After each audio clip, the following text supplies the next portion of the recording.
the Mousetrap, the one and only element of chance in this entire play, which is important.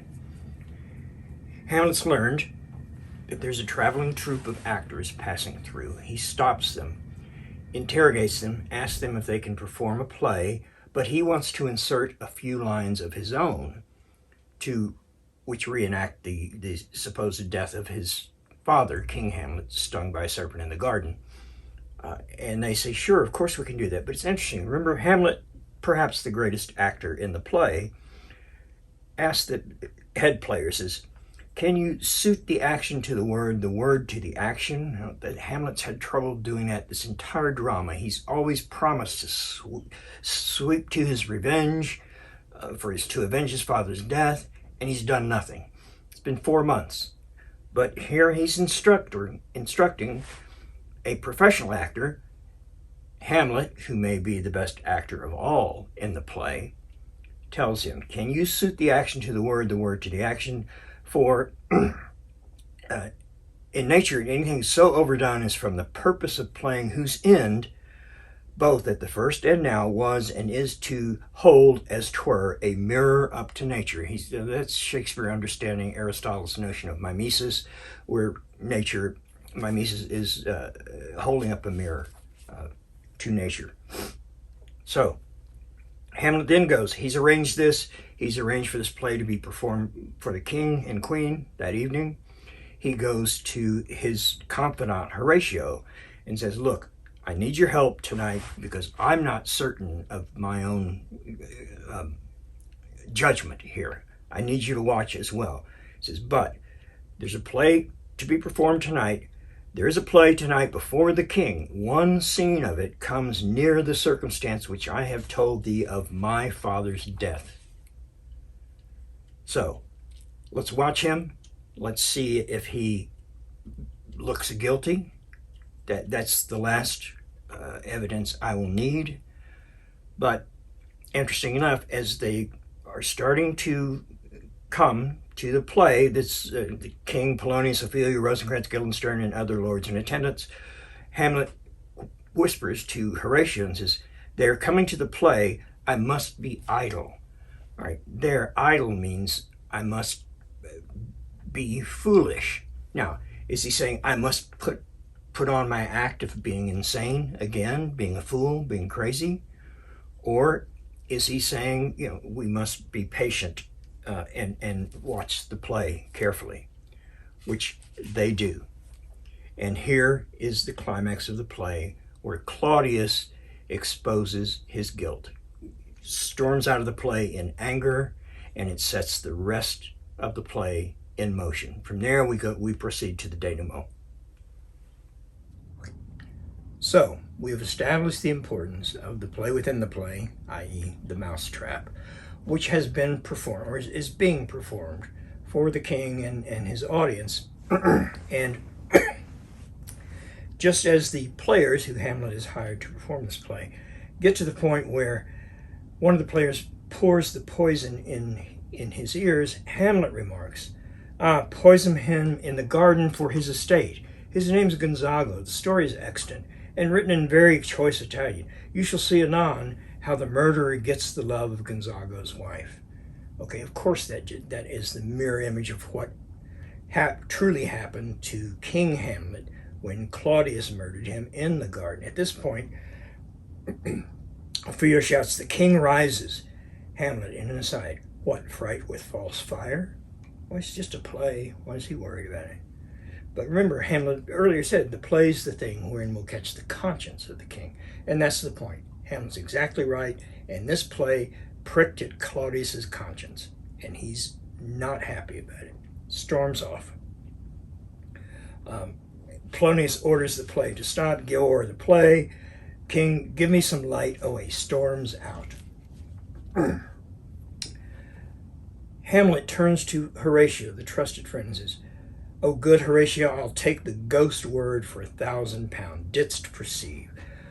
Okay, as if Hamlet, again, has seemed to have doubted in this 4-month interim between his first appearance of the ghost and now where he set up the so-called Mousetrap, and he thinks it has worked.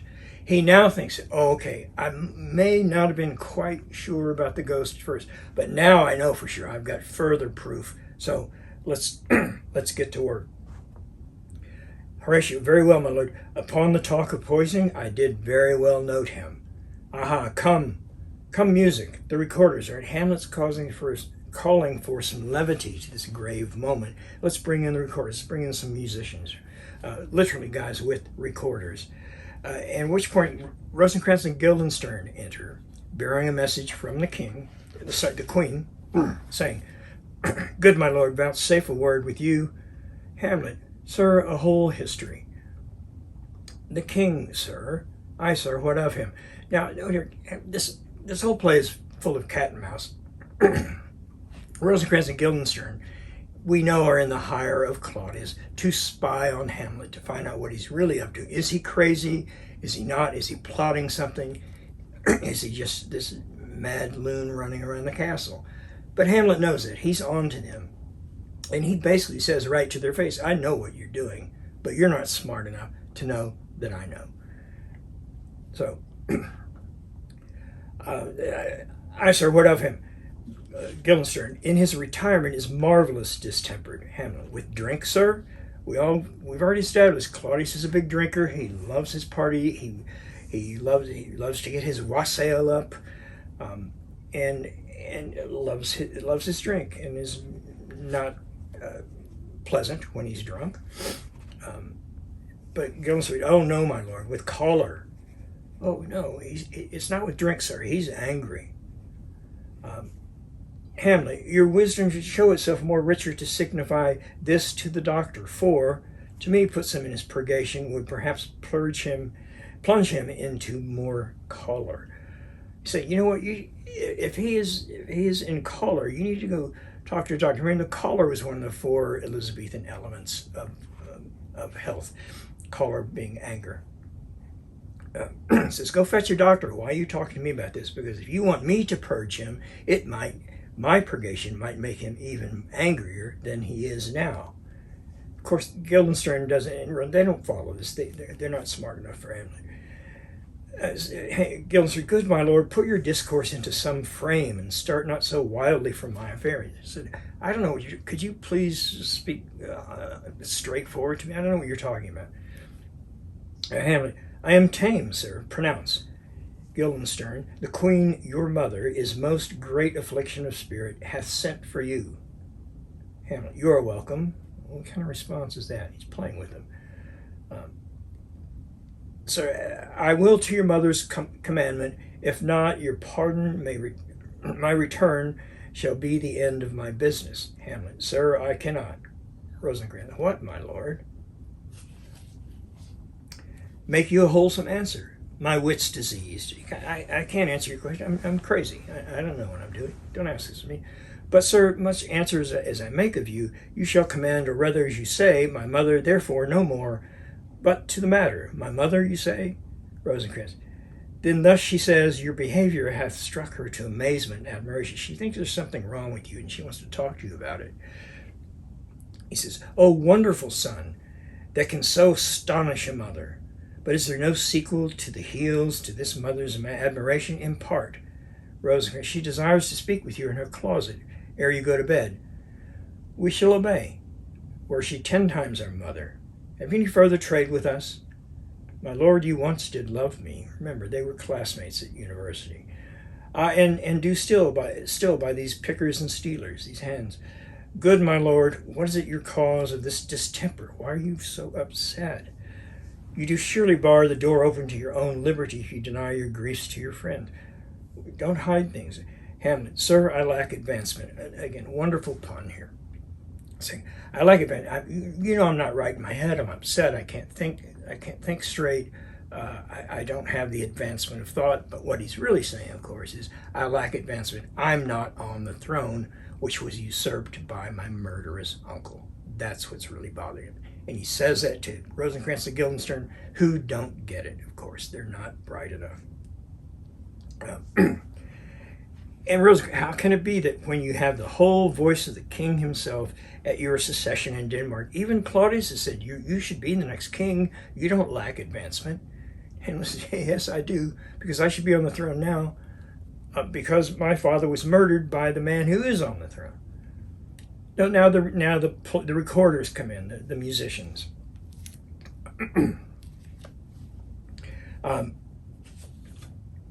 Hamlet, I do well understand that. Will you play upon this pipe? Gildan said, my lord, I cannot. I pray you, believe me, I cannot. I do beseech ye. I know no touch of it, my lord. Hamlet, oh, is it easy as lying? Govern the ventrices with the fingers and thumb, give it breath to your mouth, and it will discourse the most eloquent music. Look you, these are the stops. Guildenstern, but these cannot I command to any utterance of harmony. I have not the skill. Hamlet, again, way over their head. They're way out of their depth. Why, look you now, unworthy a thing you make of me. You would, watch all the musical puns here. You would play upon me. You would seem to know my stops. You would pluck out the heart of my mystery. You would sound me from the lowest note to the top of my compass. And then, in as much music, excellent voice in this little organ, yet cannot you make it speak. So, blood, you do think I am easier to be played upon than this pipe? You think you can play me easier than you can this recorder, which you say you can't even play? You are insulting to my intelligence. They don't get it, of course. Call me what instrument you will, though you can fret me, yet you cannot play upon me. You do worry me. I know what you're up to, but you can't play me. I'm ahead of your game. Polonius then enters. My lord, the queen would speak with you, and presently. Hamlet, again, he's got a more viable opponent here, but even he's way ahead of Polonius. So what does he say? The queen wants to speak to you. Hamlet says, oh, look, just that yonder cloud that's almost in the shape of a camel? So Polonius says, your mother wants to speak to you, and Hamlet says, do you see that cloud? Looks a bit like a camel, doesn't it? Well, Polonius says, okay, I know his game. I know he's up to. He's pretending to be mad, so I'm going to pretend with him. So what does Polonius say? By the mass, 'tis like a camel indeed. Hamlet, methinks it's like a weasel. Is backed like a weasel. Hamlet, or like a whale. Polonius again, being the sycophant, very like a whale. Hamlet, then I will come to my mother by and by. It looks like a camel, then a weasel, a whale. Oh, it looks like a whale, then I'll go to my mother. But this is all nonsense. But Hamlet, of course, is playing his game. Then in an aside, he says, they fool me to the top of my bent, another musical term. Not music, term from archery. They have stretched, an archer stretches his bow to its full bent, and he has to release the air. It can be stretched no further. Hamlet has run out of patience. He is ready. He's had enough of these kinds of games. But then aloud he says, I will come by and by. Polonius says, I will say so. I'll go tell your mother. By and by, it is easily said, leave me, friends. This leads us to the short soliloquy, which ends the scene. 'Tis now the very witching time of night, when churchyards yawn and hell doth breathe out contagion to this world. Now I could drink hot blood. Now I'm ready. I heard it first from the ghost of my father. Now I've had proof in Claudius's guilt at the play we just performed. Now I have hot blood, and I am ready to strike. And do with such bitter business as the day would quake to look on. I will make the day ashamed at what I'm about to do. But soft now to my mother. I have hot blood for my uncle, for Claudius. But now soft, I have to calm down before I go see my mother, because I recall my father told me to leave her to heaven. I should not take vengeance on her. So, O heart, lose not thy nature. Let not ever the soul of Nero enter this firm bosom. Now remember that Nero murdered his own mother, Agrippina. Hamlet is saying, please don't let me act like Nero. I'm not bound to murder her, and I promised my father I wouldn't, so I need to control myself. Let me be cruel, not unnatural. Of course, matricide is unnatural. It's when the ancient crimes in ancient Greece, which could not, almost could never be forgiven.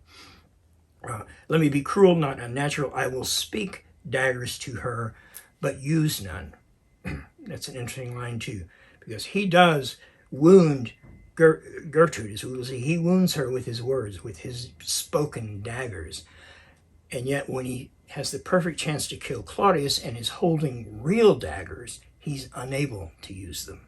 It's a great irony here. My tongue and soul in this be hypocrites. How in my words whomever I so shent, to give them seals never to my soul's consent. I cannot murder my mother. I have given my word to myself. End of scene. If you found this presentation informative and or entertaining, you know we can't do it without you, so please click the subscribe button below.